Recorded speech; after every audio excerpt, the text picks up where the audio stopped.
વાલા ભાઈઓ અને બહેનો, આપ સર્વને પ્રભુ ઈસુના જીવંત અને પવિત્ર ત્રિએક નામમાં લોગોસ બાઇબલ સ્ટડી તરફથી હું પ્રેમી સલામ પાઠવું છું. અને આજનો દિવસ 2 ડિસેમ્બર 2024 અને સોમવારનો દિવસ. ગઈકાલે આપણે પ્રભુ મંદિરમાં ભજન કર્યું ત્યારે એડવન્ટ સિઝનનો પહેલો રવિવાર એટલે આગમનની ઋતુમાં આપણે પ્રભુ કૃપાથી પ્રવેશ કર્યો. અને આજે જ્યારે 2 ડિસેમ્બર સોમવારના રોજ જે પ્રભુનું વચન બીજો રાજા 5મો અધ્યાય અને 25મી કલમ. બીજો રાજા 5મો અધ્યાય 25મી કલમ. પછી તે પોતે અંદર જઈને પોતાના શેઠની આગળ ઊભો રહ્યો.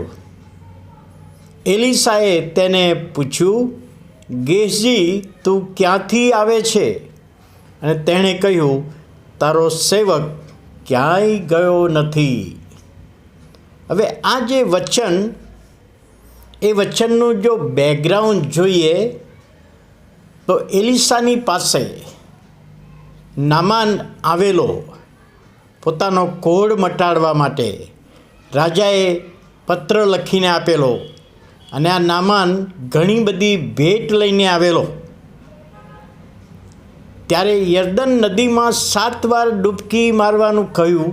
શરૂઆતમાં નામાને ના પાડી, પરંતુ પાછળથી એણે સ્વીકાર્યું અને 7 વાર ડૂબકી મારી અને એના શરીરનો કોઢ જતો રહ્યો. નાના બાળકના જેવું શરીર થઈ ગયું, કોઢ જતો રહ્યો, મટી ગયો.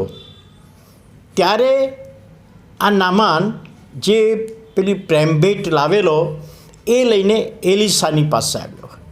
અને એલીસાને કહે છે કે તમે મારો કોઢ મટાડ્યો અને એટલા માટે હું રાજી ખુશીથી આ ભેટ તમને આપવા માગું છું.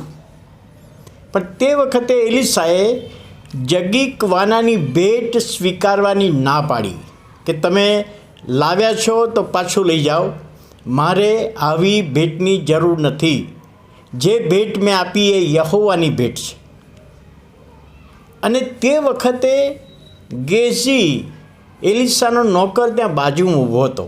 એણે જોયું કે મારો શેઠ એલીસા પ્રબોધક કેટલી મોટી ભૂલ કરી રહ્યો છે. પેલો નામાન રાજી ખુશીથી આપવા માગે છે ને લેવા તૈયાર નથી. પણ કોઈ પણ રીતે હું તો લઈશ જ, કોઈને ખબર પડવા દઈશ નહીં. અને શું થયું? જ્યારે નામાન જે બધી ભેટ લઈને પાછો જતો હોય છે, થોડે સુધી ગયો અને ગેહજી દોડતો દોડતો ગયો, કોઈને કહ્યા વગર, અને ઊભા રાખ્યા. નામાન સાહેબ, ઊભા રહો. તમારા ગયા પછી 2 પ્રબોધકોના બાળકો આવ્યા. તેમને કપડાની જરૂર છે, તેમને વસ્તુઓની જરૂર છે, અને અત્યારે તમે આપો. 1 તાલંત રૂપો આપો, 2 જોડ કપડાં આપો. અને તે વખતે નામાને કહ્યું, ચોક્કસ હું તો આપવા માગું જ છું, લો લઈ જાઓ.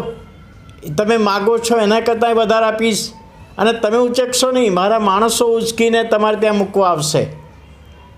અને નામાનના માણસો બધું ઉચકીને ગેહજીએ પોતાના ઘરના એક ખૂણામાં મુકાવ્યું. કોઈને ખબર નથી એવું માને છે. અને એ બધું વ્યવસ્થિત મૂકીને તૈયાર થઈને એલીસાની આગળ ગયો. ત્યારે આ પ્રશ્ન કરેલો. કયો પ્રશ્ન?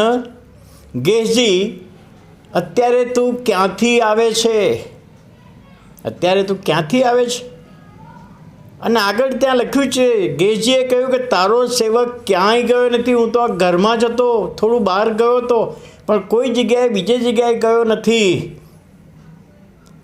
હવે ત્યારે એલીસાએ કહ્યું કે જ્યારે તું નામાનની પાછળ દોડતો ગયો, જે બધી વસ્તુ લઈને પાછા આવ્યો છે, ત્યારે શું મારું હૃદય તારી સાથે નહોતું?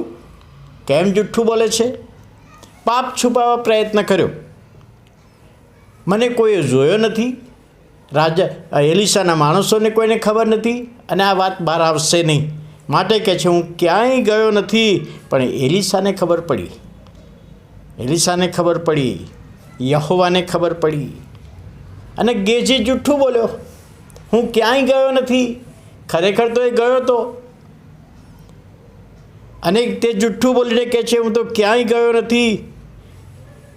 તો જુઠ્ઠું બોલવાનું પાપ કર્યું, જુઠ્ઠું બોલવાનું પાપ કર્યું એણે. નામાનને મળીને આવ્યો છે, પરંતુ તે જુઠ્ઠું બોલે છે હું ક્યાંય ગયો નથી. અને વાલા ભાઈઓ અને બહેનો, આ જે ગેસજીના જીવનમાં જે પાપ હતું પકડાઈ ગયું, અને કહે છે કે નામાનનો કોડ એને થઈ ગયો. ઈશ્વરે જે મફતમાં આપ્યું છે, પ્રભુનું નામ, યહોવાનું જીવતું નામ જે મફત આપ્યું છે, મફતમાં જ રહેવા દો. એના બદલામાં કશું લેવાની જરૂર નથી. ખરેખર તો ઈશ્વરનું નામ આપવાની બાબત છે. અને એલિશાએ જે કામ કર્યું હતું એ કામ ગેસજી જાણે કે વેચાતું કરવા માગતો હોય એવું હતું. પણ આજે વાલા ભાઈઓ અને બહેનો, આપણે એ બાબત સમજીએ કે પ્રભુનું નામ આપણને મફત મળ્યું છે, તારણ મફત મળ્યું છે, તો બીજાઓ એ મફતમાં મેળવી શકે એ માટે પ્રભુની સહાય માગીએ, પ્રાર્થના કરીએ. વાલા પ્રભુ, અમે તમારો આભાર માનીએ છીએ, તમારા નામને ધન્યવાદ આપીએ છીએ. આજનું વચન સમજવામાં, સમજાવવામાં આત્માની દોરવણી આપો, સહાય પૂરી પાડો. ઈસુ અમારા પ્રભુના પવિત્ર ત્રિએક નામમાં સાંભળો અને માન્ય કરો. આમેન.